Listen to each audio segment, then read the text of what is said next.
Agora, inclusive, puxando o gancho do senhor em relação às corporações, que são, normalmente, justamente os segmentos da sociedade que têm privilégios e que se mobilizam com muita força. Inclusive, no terceiro volume dos Diários da Presidência, o senhor cita o poder das corporações, grande poder. Em particular sobre o Congresso Nacional. E nós estamos vivendo isso novamente, ou seja, assim como a reforma da Previdência, as corporações, eu acho que a gente está revivendo muita coisa que a gente viveu ali na década de 90, no começo dos anos 2000.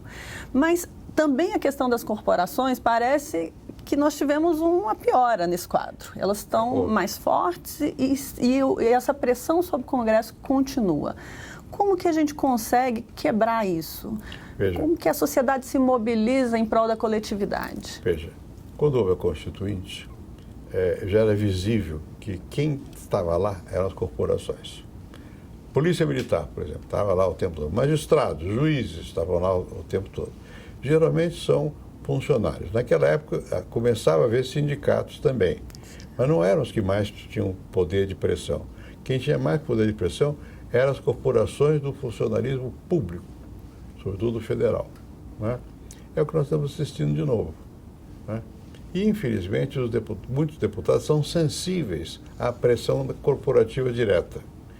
Ora, o que a corporação faz? Ela, em geral, propõe, em nome da maioria, o interesse que é privado dela. Sim. Né? Então, como é que você quebra isso? Tem que falar com o público. As pessoas não sabem do que se trata. Isso vem envolto numa cortina de fumaça. Aparece como se fossem os defensores do interesse do trabalhador.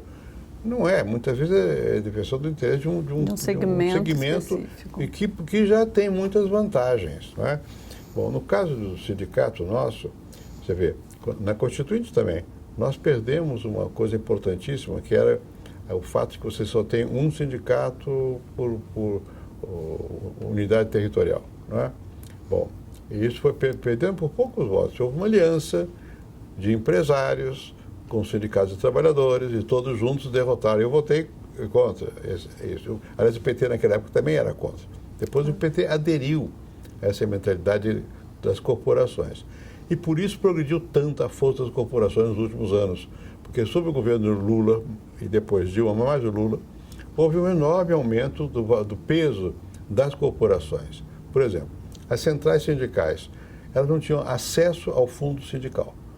O governo criou um mecanismo pelo qual tem acesso ao fundo sindical e não tem controle. Não presta contas ao Tribunal de Contas. É uma coisa absurda. Sim, porque é recurso público. Público. É a mesma coisa que querem os partidos. Os partidos têm acesso ao fundo partidário. Sim. Né? Tá bom, mas é pouco? Não, mas é um pequeno partido que é formado, na verdade, sob o controle de uma pessoa ou de uma família, tem acesso a 2, 3, 4, 5 milhões por ano. Sim. É muito. É muito dinheiro. Não é? Enfim, mas essa distorção, você falou que vem aqui, já no meu tempo, muito antes. O livro do Raimundo Fauro mostra que vem de longe, né? É um patrimonialismo desde então. Continua sendo um problema. O que eu acho é que agora a sociedade brasileira, cada vez mais, as forças mais competitivas de mercado, os que não estão ligados ao Estado, cresceram. Então você quase que tem uma representação geográfica que do centro-sul, pegando o centro-oeste, chegando às vezes até o Acre, você tem um grupo de pessoas que tem mais capacidade de entender que o que vale são as pessoas, a luta que elas fazem, o esforço, o mérito, enquanto que outros setores mais atrasados estão pendurados no governo ainda. Esse é que está o seu ponto. Então, não vai ser fácil quebrar essa resistência, não é de um momento para o outro, porque está na cultura brasileira. Sim. As pessoas acham que é correto ser assim, e que é bom para o povo.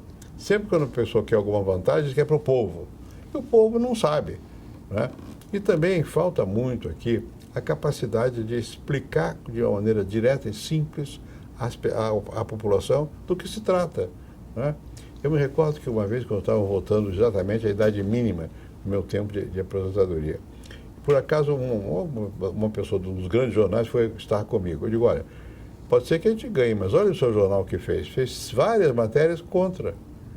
Né? E isso cria um clima.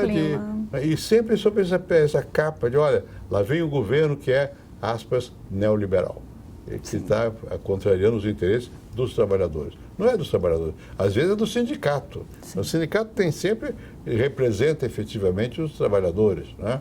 Muitas vezes ele é como os partidos. Os partidos são há vários. Por quê? Para ganhar um fundo sindical, ou tempo de televisão. Mesma coisa com os sindicatos. Então, quebrar essa mentalidade corporativa é um desafio muito grande no Brasil.